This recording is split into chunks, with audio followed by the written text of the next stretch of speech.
বাংলাদেশে বর্তমানে প্রায় ১,৪৫,০০,০০০ মানুষ কোনো না কোনো ধরনের দৃষ্টি ত্রুটি বা চোখের সমস্যায় ভুগছেন।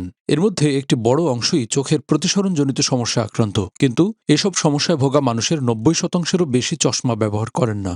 বিশাল সংখ্যক মানুষের চশমা ও প্রাথমিক চক্ষু সেবার ঘাটতি দূর করতে বিশ্ব স্বাস্থ্য সংস্থার SPECS ২০৩০ উদ্যোগ গুরুত্বপূর্ণ ভূমিকা রাখবে বলে মনে করছেন সংশ্লিষ্টরা। বাংলাদেশে আনুষ্ঠানিকভাবে শুরু হলো বিশ্ব স্বাস্থ্য সংস্থার চক্ষু সেবা বিষয়ক বিশেষ এই কর্মসূচি। এ উপলক্ষে আজ রাজধানীর একটি হোটেলে আয়োজন করা হয় SPECS ২০৩০ এর আনুষ্ঠানিক লঞ্চিং অনুষ্ঠান। এতে প্রধান অতিথি হিসেবে উপস্থিত ছিলেন স্বাস্থ্য প্রতিমন্ত্রী ডক্টর এম এ মুহিত সহ স্বাস্থ্য খাতের বিশিষ্ট ব্যক্তিবর্গরা।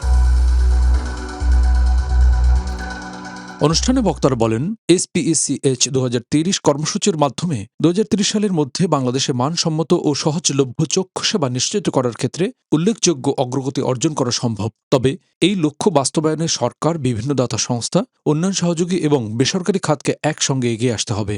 Our focus is to strengthen the continuum of care from primary level screening and early detection to specialized treatment and effective referral. We also want to expand eye care services across the life course.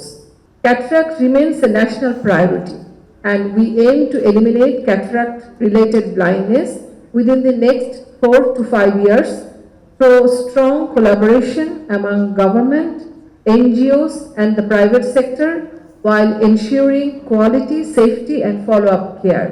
প্রধান অতিথির বক্তব্যে স্বাস্থ্য প্রতিমন্ত্রী doctor M A Muhith বলেন, চক্ষু সেবাকে আরও এগিয়ে নিতে সরকার প্রতিশ্রুতিবদ্ধ। প্রাথমিক স্বাস্থ্যসেবার সঙ্গে চক্ষু সেবাকে যুক্ত করে দেশের মানুষের দোরগোড়ায় এই সেবা পৌঁছে দিতে চায় সরকার। তিনি বলেন, প্রাথমিক স্বাস্থ্যসেবাকে আরও ত্বরান্বিত করতে সরকার ১,০০,০০০ স্বাস্থ্যকর্মী নিয়োগের উদ্যোগ নিয়েছে। এর মধ্যে উল্লেখযোগ্য সংখ্যক স্বাস্থ্যকর্মী চক্ষু সেবার কাজ করবেন। অনুষ্ঠানে স্বাস্থ্য প্রতিমন্ত্রী আরও বলেন, দেশে চিকিৎসকের সংকট রয়েছে। এই সংকট সমাধানে সরকার দ্রুত পদক্ষেপ নিচ্ছে। চক্ষু সেবাকে প্রাথমিক স্বাস্থ্যসেবার অংশ হিসেবে আরও শক্তিশালী করা গেলে দেশে বিপুল সংখ্যক মানুষ সময়মতো প্রয়োজনীয় সেবা পাবেন। আমাদের সরকার বাজেটে স্বাস্থ্য খাতে সর্বোচ্চ বাজেট দিয়েছে এবং আমরা আশা করছি, পরিকল্পনা করছি যে আমরা যদি সঠিক একটা জয়েন্ট প্ল্যান তৈরি করতে পারি, ন্যাশনাল আই কেয়ার প্ল্যান, সেই প্ল্যানটাকে ফান্ড করার মতন অর্থায়ন আমরা সরকারের পক্ষ থেকেই সেখানে দিতে পারব। পাশাপাশি দেশি এবং বিদেশি বিভিন্ন জায়গায় আমাদের আই কেয়ারের যে সাকসেস স্টোরিগুলো আছে সেগুলো আমরা তুলে ধরতে চাই, যাতে পৃথিবীর অন্যান্য দেশগুলো আমাদের মতো অবস্থায় যারা আছে তারা ইন্টারন্যাশনালি আমাদের এক্সাম্পলগুলো থেকে আমাদের public health intervention in eye care সেটার সাকসেস স্টোরিগুলো তারা জানতে পারে। আমাদের সরকার ইতিমধ্যেই সিদ্ধান্ত নিয়েছে প্রত্যেক উপজেলায় আমরা ১৫১ বেড বিশিষ্ট একটা পূর্ণাঙ্গ হাসপাতাল তৈরি করব।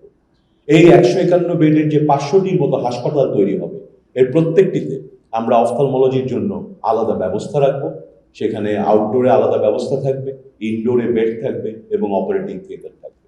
অর্থাৎ ভবিষ্যতে, খুব নিকট ভবিষ্যতে আমরা উপজেলা পর্যায়ে চোখের জন্য সর্বোচ্চ যে চিকিৎসাগুলো প্রয়োজন হয় সেগুলোর অনেক অংশকে আমরা নিয়ে যেতে পারব। বিশেষজ্ঞরা বলছেন, সময়মতো দৃষ্টি ত্রুটি শনাক্ত করে প্রয়োজনীয় চশমা সরবরাহ এবং প্রাথমিক পর্যায়ে চক্ষু সেবা নিশ্চিত করা গেলে প্রতিরোধযোগ্য দৃষ্টিশক্তির সমস্যা অনেকটাই কমিয়ে আনা সম্ভব। আর এই লক্ষ্যেই SPECS ২০৩০ এর কার্যক্রমকে দেশব্যাপী আরও বিস্তৃত করার উপর গুরুত্ব দেওয়া হচ্ছে। হেমায়েতুল্লাহ নূর, মেডিকেল পোস্ট।